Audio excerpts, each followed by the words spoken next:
Hello dear, come come here. चलिए, लग जाइए। आज पार्ट चौथा है और वैकेंसी भी आने वाली है, ये भी दिमाग में रखिएगा। ओके, तो चलो चलते हैं हम।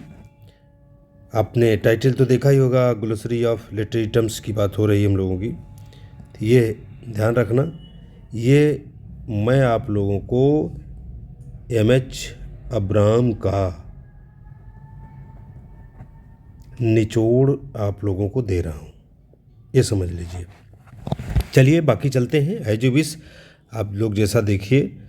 और अगर आप लोगों को ज्वाइन करना है तो व्हाट्सअप करिए, गूगल पे करिए या फ़ोन पे करिए।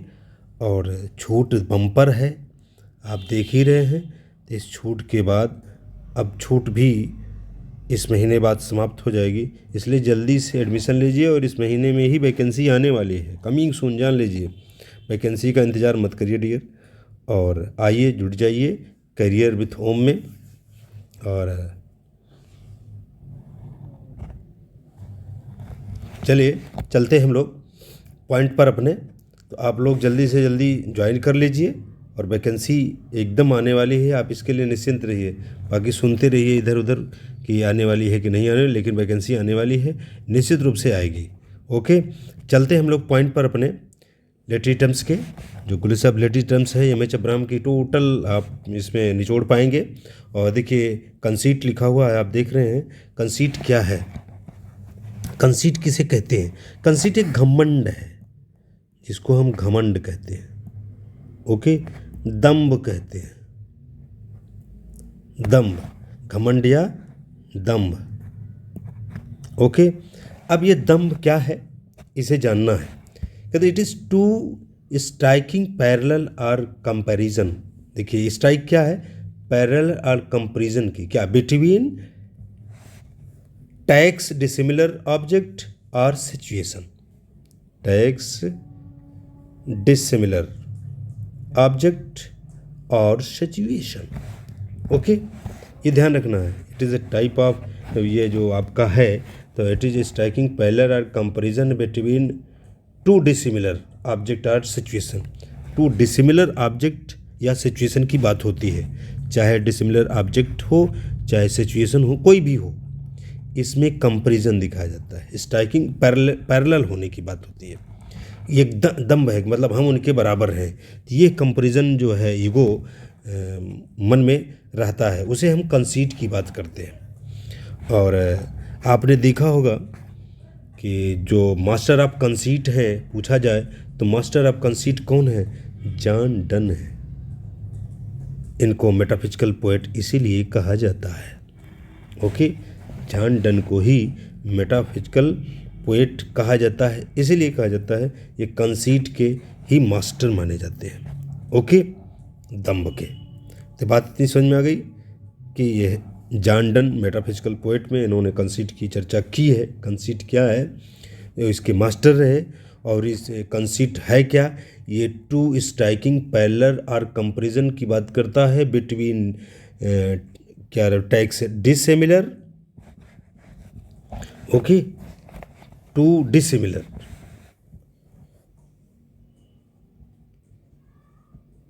इसको टू डिसिमिलर ऑब्जेक्ट या सिचुएशन को। तो the master of conceit John Donne, metaphysical poet. Okay, इतनी चीज़ ही इसमें जानना है कि कंसीट क्या है, दिमाग में रख लीजिए। कंसीट एक दम्भ है जो पैरेलल और comparison between two dissimilar object और सिचुएशन। और this is the master of John Donne metaphysical poet में, जिनको कहा जाता है, उन्होंने किया है। ओके, अब चलते हैं पेट्रार्कन कंसीट क्या है। तो एक पेट्रार्कन भी आपका एक बहुत ही फेमस पोएट रहा, राइटर रहा पेट्रार्कन, कि जब ये जो है बहुत ही अच्छा लेटर लिखा करते थे। और जो कि सानेट के रूप में, पेट्रार्कन सानेट हम लोग जानते ही हैं। और इसमें पेट्रार्कन एक ऐसा व्यक्ति है जो कि अगर किसी भी पोएट के बिलेवेड अगर नाराज़ हो जाया करती थी, तो पेट्रार्कन से लेटर लिखाया जाता था कि इसमें वो गुण पाया जाता था कि शाम तक ज़रूर ही उसका रिस्पांस मिल जाता था। तो पेट्रार्कन इतना फेमस है।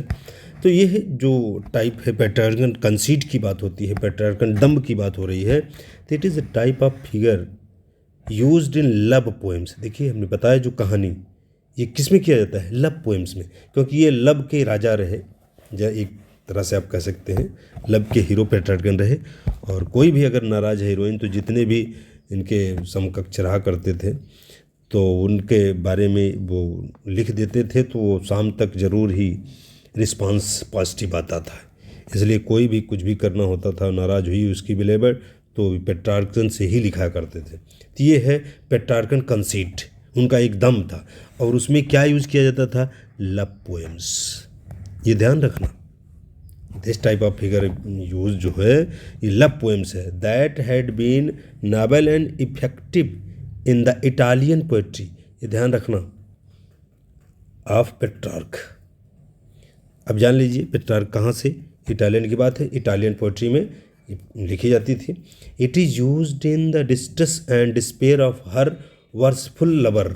जो मैंने आपको हिंदी में भी बताया कि अगर उसका जो जैसे पोएट है या तो डिस्ट्रेस है, डिस्पेयर है, जो जिसका लवर है, चाहे जो भी होता था, लवर हो या बिलेवेड हो, एक दूसरे से अगर नाराज़गी है तो पेट्रार्कन कंसीट का प्रयोग किया करते थे।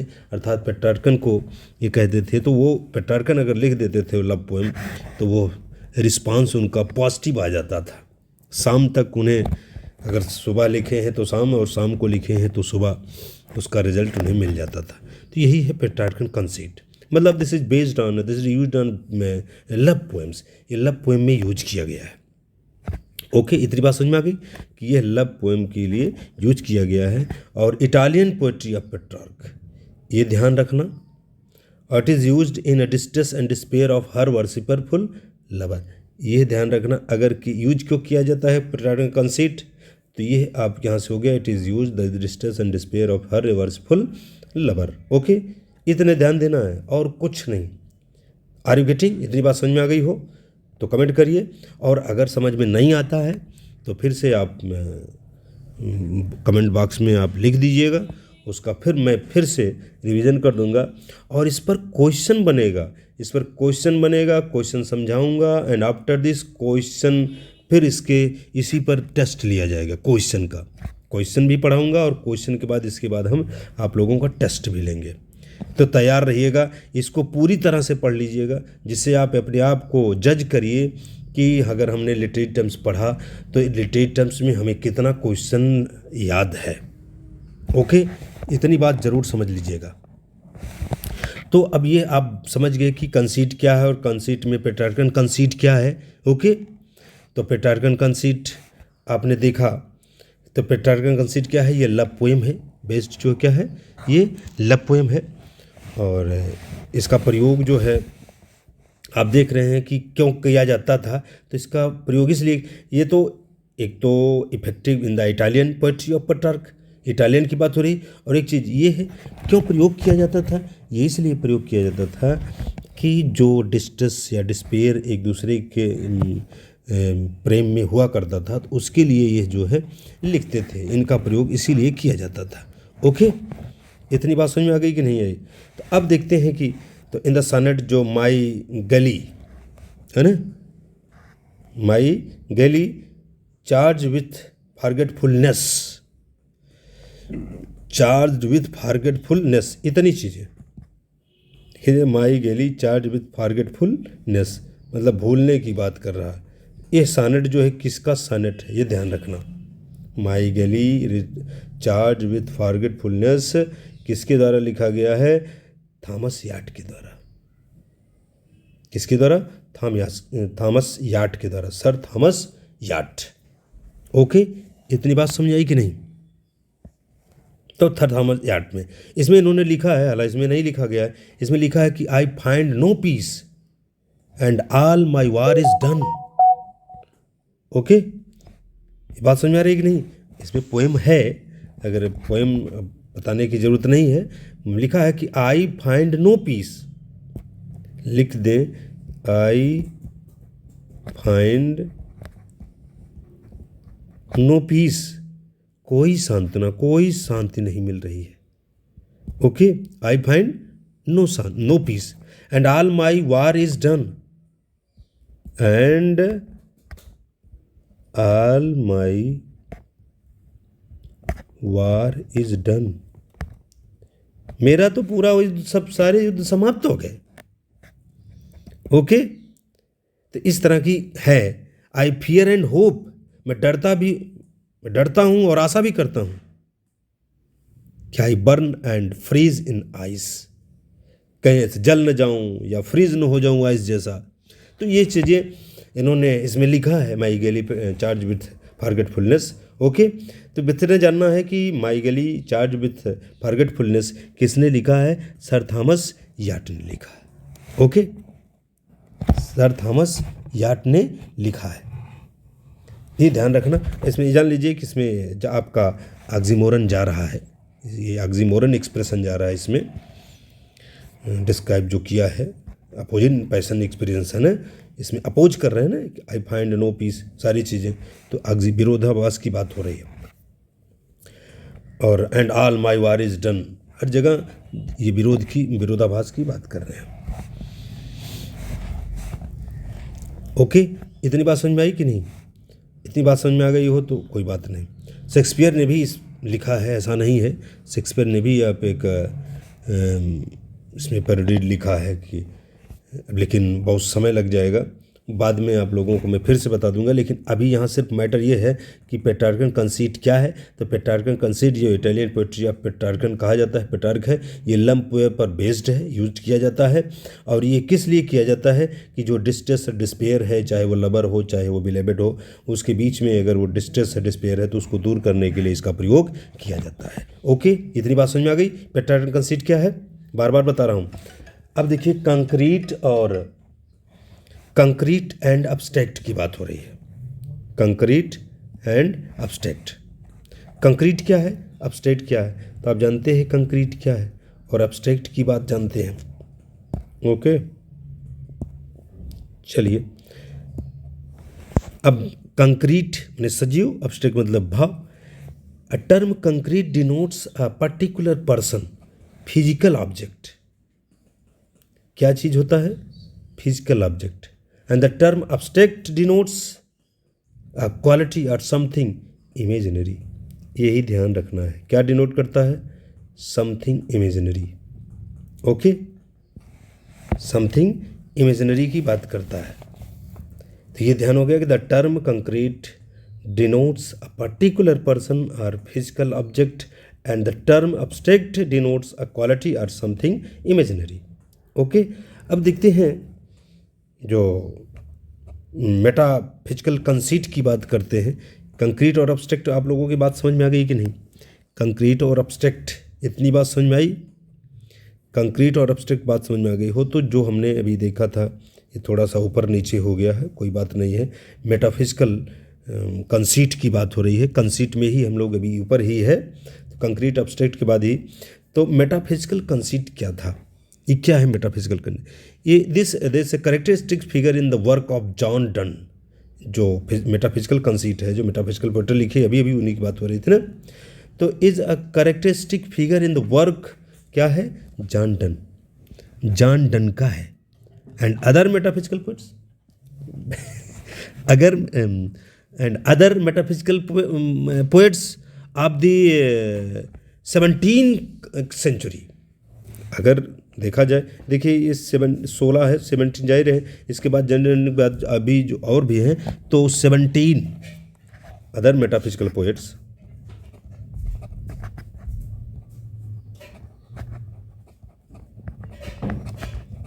फिजिकल पोएट्स, ठीक है, बनते ठीक है, बनते metaphysical poets of the 17th century, of the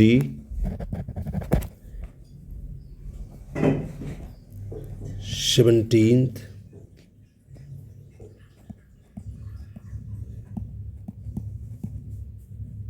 century. 17th century. It was described by Samuel Johnson. इसको कौन सा डिस्क्राइब किया? Samuel Johnson. Samuel Johnson.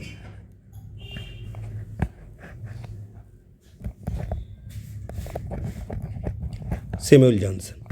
इसको मैंने एक्स्ट्रा आप लोगों को लिख लिया, लेकिन ऐसी कोई ज़रूरत नहीं. मेटाफिजिकल कंसीट क्या है? ये characteristic figure in the work John Donne. इतने जान लीजिए बस.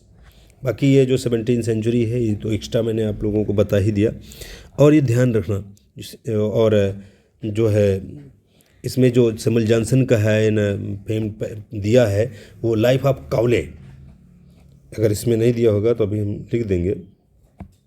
Life of Cowley. Life of Cowley जो है इन्हीं जो डिस्क्राइब किया है सैमुअल जॉनसन ने, इन फार्म किया है पैसेज में in the life of Cowley. तो लाइफ ऑफ काउले.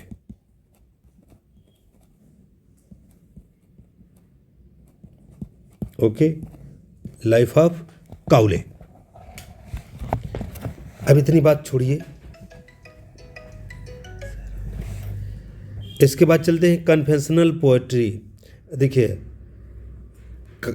एक और भी ध्यान रखिए, एक कॉलेज स्कूल अगर पूछा गया तो कॉलेज स्कूल जो है क्या कहा जाता है? What is college school? तो कॉलेज के स्कूल इतने ध्यान रखिए कि it is a group of early 20th century critics.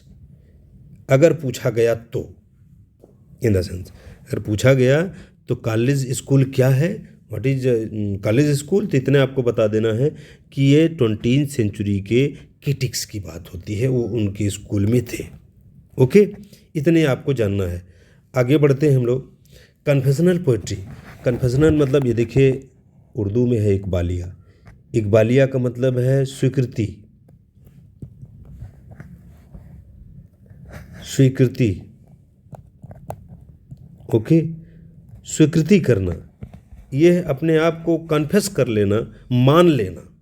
Poetry मतलब पोइट्री के थ्रू, पोइट्री में जो लिख रहे हैं आप अपने, चाहे आपने सही किया है चाहे आपने गलत किया है, जो भी आपने किया है, डिज़ाइन किया है पोइट्री में, उस चीज़ को आपने उसमें नरेट कर दिया है कि ये मेरे द्वारा गलती हुई, ये मेरे द्वारा सही हुआ है.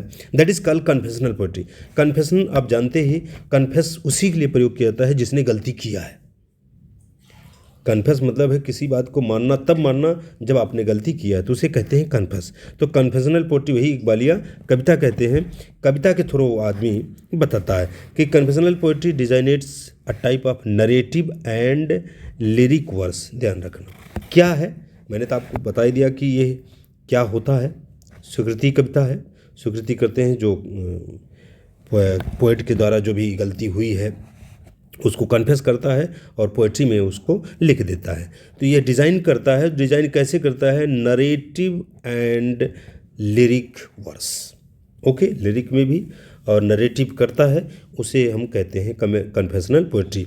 एक आप देखिए कन्फेशनल पोएट्री जो रॉबर्ट लॉवेल ने लिखा है, लाइफ स्टडीज़ 1959 में. Life studies. Okay, life studies जो है इन्होंने लिखा है, ये है कन्फेशनल पोइट्री. अगर पूछ लिया उसने कन्फेशनल पोइट्री क्या है, ओके, इकबालिया, तो कन्फेशनल पोइट्री ये जो लॉवेल का है, ये लाइफ स्टडीज जो है ये कन्फेशनल पोइट्री है और किसके द्वारा लिखी गई है? रॉबर्ट लॉवेल के द्वारा. ओके, इतनी बात समझ में आ गई. क्रिटिसिज्म. तो क्रिटिसिज्म सभी जानते हैं कि आलोचना करना होता है. ये ऐसा कंसर्न है, स्टडीज़ कंसर्न है कि इसमें आप आलोचना करते हैं. ओके, आलोचना अब कैसे करते हैं उसका डिफाइन करते हैं, क्लासिफाइंग करते हैं, एनालाइजिंग करते हैं, इंटरप्रेटिंग करते हैं, इवैल्यूएटिंग करते हैं. That is called criticism. जब हम किसी चीज़ को पढ़ते हैं, देखते हैं, सुनते हैं, उस पर हम उसको डिफाइन में लाते हैं, उसका वर्गीकरण करते हैं, एनालाइज करते हैं, या इंटरप्रेटिंग उसको व्याख्यात्मक करते हैं, इवैल्यूएट करते हैं. ये सब चीज़ें वर्क्स ऑफ लिटरेचर में किया गया काम, दैट इज़ कॉल्ड क्रिटिसिज्म. जब हम लिटरेचर में क्रिटिसिज्म करते हैं तो कैसे करते हैं? कोई पढ़ा गया, पोएम पढ़ा गया या वर्स पढ़ी गई या आपका पोइट्री में जितने भी हैं उसमें पोएम में कौन क्या कैसे लिखा गया है, ये चीज़ें ध्यान देना है। तो आप उसे क्या करेंगे, तो उसमें जितना भी आप चाहे इवैल्यूएट करें, चाहे उसके व्याख्यात्मक बताएं कि यहाँ ये गलती है, यहाँ ये है, मतलब क्रिटिसिज्म मतलब ही होता है आलोचना करना। कोई भी आप काम किए हैं उसमें उसके थ्रू, तो अब जैसे आपने कोई काम किया है तो ओरली आदमी कह देता, यहाँ पोएट्री से, यहाँ लिटरेचर से रिलेट है कि लिटरेचर में हम जब क्रिटिसिज्म करते हैं किसी, चाहे शेक्सपियर की क्रिटिसिज्म करें, चाहे वो जॉन डन का क्रिटिसिज्म करें, या जॉन डन किसी का क्रिटिसाइज करें, या आप आई ए रिचर्ड्स जो फेमस क्रिटिसिस्ट हैं वो करें, तो उनके बारे में बताना है। अब जैसे वो कैसे बताते हैं उसका डिफाइन कर देते हैं कि ये यहाँ गलत लिखा हुआ, क्लासिफाइंग कर देंगे, एनालाइजिंग कर देंगे, इंटरप्रेटिंग कर देंगे, इवैल्यूएटिंग कर देंगे, वर्क ऑफ लिटरेचर। ये लिटरेचर का वर्क होता है, that is called criticism. Okay, आगे बढ़ा जाए। क्रिटिसिज्म क्या है, अब देखिए एक एग्जांपल मैंने अभी भी बताया आप लोगों को, आई रिचर्ड्स तो फेमस क्रिटिक्स हैं, जिसमें प्रिंसिपल ऑफ लिटरेरी क्रिटिसिज्म इन्होंने लिखा है कि लिटरेरी क्रिटिसिज्म के सिद्धांत 1924 में, कब लिखा है, 1924 में इन्होंने प्रिंसिपल्स ऑफ लिटरेरी क्रिटिसिज्म लिखा है। किसने, आई ए रिचर्ड्स ने। ये ध्यान देना है, आई ए रिचर्ड्स ने इसको पूरी तरह से बहुत ही व्याख्यात्मक इवैल्यूएट किया है, इंटरप्रेट किया है, सारी चीज़ों को बताया है कि principal of literary criticism, literary criticism जो लिटरेचर में क्रिटिसिज्म होता है, क्रिटिसाइज किया जाता है, उसके क्या सिद्धांत हैं। ओके, तो इसके सिद्धांत को उन्होंने लिखा है, किसने लिखा है, आई ए रिचर्ड्स ने। एक जान लीजिए, principle of literary criticism written by I A Richards 1924। अब फिर ध्यान देते हैं हम लोग इसमें प्रैक्टिकल और अप्लाइड क्रिटिसिज्म जिसको कहते हैं, चाहे प्रैक्टिकल कहिए या अप्लाइड क्रिटिसिज्म कहिए। प्रैक्टिकल मतलब प्रयोगात्मक, अप्लाइड क्रिटिसिज्म वही प्रयोगात्मक या व्यवहारिक, प्रयोगात्मक या व्यवहारिक। ओके, प्रयोगात्मक या व्यवहारिक कैसे, it concern itself with particular works and writers by applying moods और मेथड्स। उनका मूड क्या है, मेथड्स होना चाहिए, यहाँ मिस स्पेलिंग हो गई, ऐसे डी हो जाएगा बस, मेथड्स। ओके, तो अप्लाइंग क्या, मूड्स और मेथड, मूड्स और मेथड को जो अप्लाई करता है राइटर के द्वारा, तो पर्टिकुलर वर्क एंड राइटर ये कंसर्न करता है प्रैक्टिकल या अप्लाइड क्रिटिसिज्म, प्रयोगात्मक या व्यवहारिक। अब it concern itself with particular works and writers by applying moods and mood और मेथड्स। ये हो गया आपका प्रैक्टिकल क्रिटिसिज्म। इससे ज़्यादा बहुत रटने की ज़रूरत नहीं है। अगर प्रैक्टिकल क्रिटिसिज्म आ गया तो व्हाट इज़ प्रैक्टिकल क्रिटिसिज्म, तो इतने आप अपने दिमाग में रखिए कि प्रैक्टिकल क्रिटिसिज्म मतलब प्रयोगात्मक, तो प्रयोगात्मक अर्थात व्यवहारिक, अप्लाइड क्या अप्लाई किया गया है, तो ये पर्टिकुलर वर्क्स एंड राइटर्स जो कि अप्लाई किया गया है क्या, मूड्स और मेथड, उसके मूड और मेथड को अप्लाई किया गया, ये हो गया प्रैक्टिकल क्रिटिसिज्म। ओके, आपने देखिए डॉक्टर जॉनसन ने lives of the English poets इन्होंने लिखा है 1779-81 में डॉक्टर जॉनसन के द्वारा। ओके, और भी है एस्से इन क्रिटिसिज्म, मैथ्यू अर्नाल्ड का है, ये बहुत फेमस है। ये ऐसे ही रचना के रूप में भी पूछ लिया जाता है कि किसने लिखा है, तो essay in criticism Matthew Arnold. Practical criticism I A Richards, और ये आपका सेलेक्टेड एसेज 1932 में टी.एस. एलियट ने। ओके, जो प्रैक्टिकल क्रिटिसिज्म है 1930 में उन्होंने लिखा है आई रिचर्ड्स ने। देखिए, एक आपने देखा होगा जो इसमें प्रिंसिपल ऑफ प्रैक्टिकल क्रिटिसिज्म आपने लिखा होगा, और फिर उन्होंने क्या लिखा, practical criticism. Okay, practical criticism I A Richards ने लिखा है 1930 में। और एसे इन क्रिटिसिज्म लिखी गई है 1865 में मैथ्यू अर्नाल्ड के द्वारा, एसे इन क्रिटिसिज्म। और सेलेक्टेड एसेज टी.एस. एलियट, जो सेलेक्टेड एसेज है टी.एस. एलियट ने 1932 में लिखा है। ओके, इतनी बात जानना। ये देखिए, मैं आप लोगों को लिटरेरी टर्म्स के अलावा जो लिटरेचर की बात है उसको भी मैं लिख रहा हूँ। ये सब रचनाएं आपको पूछी जाती हैं। तो एक तो आपने ये जान लिया क्रिटिसिज्म क्या है, प्रैक्टिकल क्रिटिसिज्म क्या है, प्रैक्टिकल क्रिटिसिज्म का अदर नाम क्या होता है, ये पूछा जा सकता है। तो practical criticism other name is called क्या होता है आपका, अप्लाइड क्रिटिसिज्म। तो अप्लाइड क्रिटिसिज्म कहिए या प्रैक्टिकल क्रिटिसिज्म कहिए। और ये क्या चीज़ होता है, ये प्रयोगात्मक या व्यवहारिक होता है। ये particular works and white writers by applying modes or method, उनके मोड्स या मेथड पर डिपेंड होता है। तो ये हो गया essay in criticism, Matthew Arnold. Practical criticism I Richard, selected essays T S. Eliot. अब इम्प्रेशनिस्टिक क्रिटिसिज्म, इम्प्रेशनिस्टिक क्रिटिसिज्म आप देख रहे हैं कि जो इम्प्रेशनिस्टिक मतलब इम्प्रेशन, इम्प्रेशनिस्टिक मतलब होता है प्रभाववादी। ओके, प्रभाववादी। ओके, प्रभाववादी माने प्रभाव दे डालना। और क्रिटिसिज्म मतलब आलोचना, प्रभाववादी आलोचना, ऐसी आलोचना जो प्रभाववादी हो। ओके, प्रभाववादी आलोचना, इसको कहते हैं इम्प्रेशनिस्टिक क्रिटिसिज्म। मतलब इट अटेम्प्ट्स टू रिप्रेजेंट, ये क्या रिप्रेजेंट करता है इन वर्ड शब्दों में कि the felt qualities of particular passage और वर्क। अगर पूछ लिया तो पर्टिकुलर पैसेज और वर्क की बात करनी है।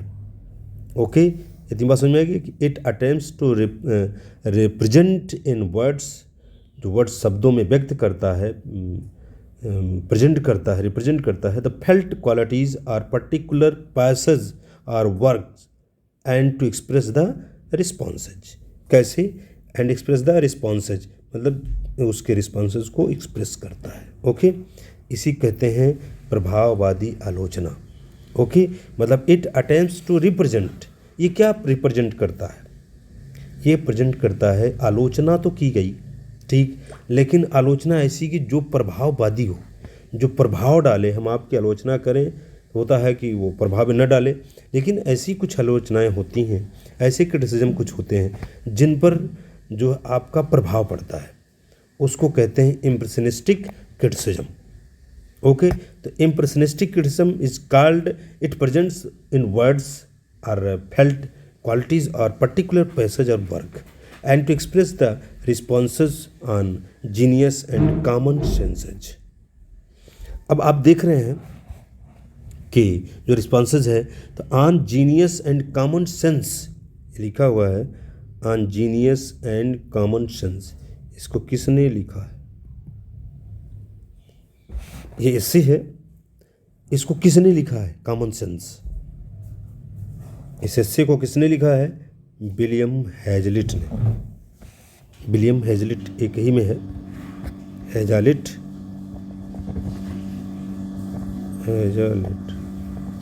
Okay, William Hazlitt, W Hazlitt ने इसमें इन्होंने इम्प्रेशनिस्टिक क्रिटिसिज्म को डाला है कि on genius and common sense. Okay, इतनी बात समझ में आई, on genius and common sense जो लिखा है 1824 में, essay by William Hazlitt. Okay, are you getting. Impressionistic क्या है, इम्प्रेशनिस्टिक इट मीन्स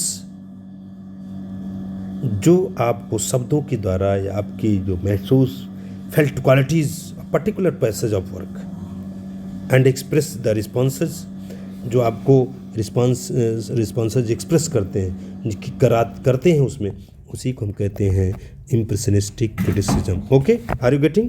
इतनी बात आप लोगों को समझ में आ गई, तो thank you, best of luck my dear. फिर अगले चैप्टर में देखते हैं, अगले पार्ट में हम लोग फिर मिलते हैं, लेकिन आप लोग जल्दी से जल्दी ज्वाइन भी कर लीजिए और आगे बढ़ते हैं। इस पर हम आप लोगों को ये पढ़ाने के बाद इस पे क्वेश्चन बताएंगे और क्वेश्चन पढ़ाने के बाद इस पे आप लोगों का टेस्ट भी होगा। ये मत सोचिएगा ऐसे ही, और अपने आप को जज करिएगा कि अगर क्रिटिसिज्म हमने पढ़ा है या हमने इस पूरे ग्लोसरी ऑफ लिटरेरी टर्म को पढ़ा है तो इसमें से हमें कितना क्वेश्चन आता है, जिस तरह आप इससे related question will be asked in your examination, उतना मैं आपको इस पीडीएफ में दूंगा और समझाऊंगा। ओके, और अगर आपको संपर्क करना है तो व्हाट्सअप ये देखिए, और अगर आपको गूगल पे करना है तो ये है, या फ़ोन करना है, फ़ोन पे करना है तो फ़ोन करिए, फ़ोन पे भी करिए, फ़ोन भी करके आप संपर्क करके जल्दी से जल्दी आप लोग ज्वाइन कर लीजिए, जिससे हम लोगों का कार्यक्रम आगे बढ़ता रहे। Okay, thank you, best of luck my dears, be happy at your home.